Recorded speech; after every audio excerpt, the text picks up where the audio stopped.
When we think about intravenous magnesium sulfate in pediatrics, most people immediately think about asthma. But magnesium is actually one of the most important electrolytes in emergency medicine because low magnesium can quietly worsen several life-threatening conditions. So today, let's quickly go through 4 important pediatric uses of IV magnesium sulfate and more importantly, understand why magnesium works. First, refractory status asthmaticus. In severe asthma, the bronchial smooth muscles become extremely constricted, causing airflow obstruction and respiratory distress. Magnesium acts as a natural calcium blocker. By reducing calcium entry into smooth muscle cells, it relaxes the bronchial muscles and helps open the airways. That's why IV magnesium sulfate is often used in children with severe asthma who are not responding adequately to nebulized bronchodilators and steroids. But there's another interesting point. Many children with prolonged severe asthma can actually develop low magnesium levels because of stress hormones, poor intake, and repeated beta agonist therapy like salbutamol.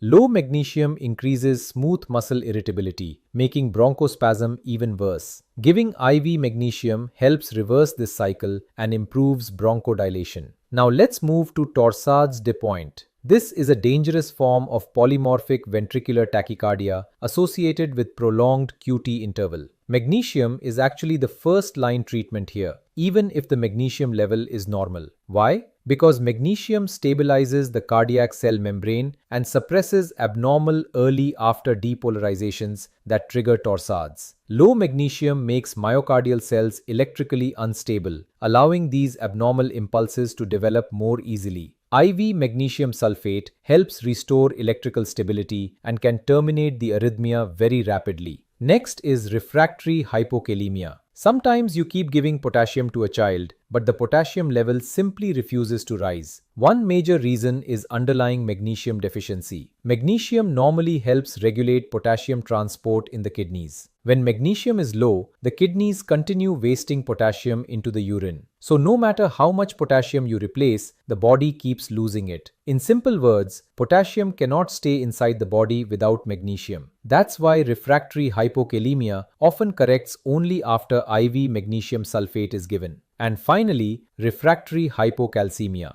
Again, magnesium plays a hidden but critical role. Low magnesium impairs the release of parathyroid hormone and can also make tissues resistant to its effects. Since parathyroid hormone is essential for maintaining calcium levels, severe hypomagnesemia can produce persistent hypocalcemia. So if a child's calcium is not improving despite calcium replacement, always think about magnesium deficiency. Giving IV magnesium restores proper parathyroid hormone function and allows calcium levels to recover. So the key takeaway is this. Magnesium is not just another electrolyte. It is deeply involved in smooth muscle relaxation, cardiac electrical stability, potassium balance, and calcium regulation. And in pediatric emergencies, recognizing hidden magnesium deficiency can sometimes completely change the clinical picture.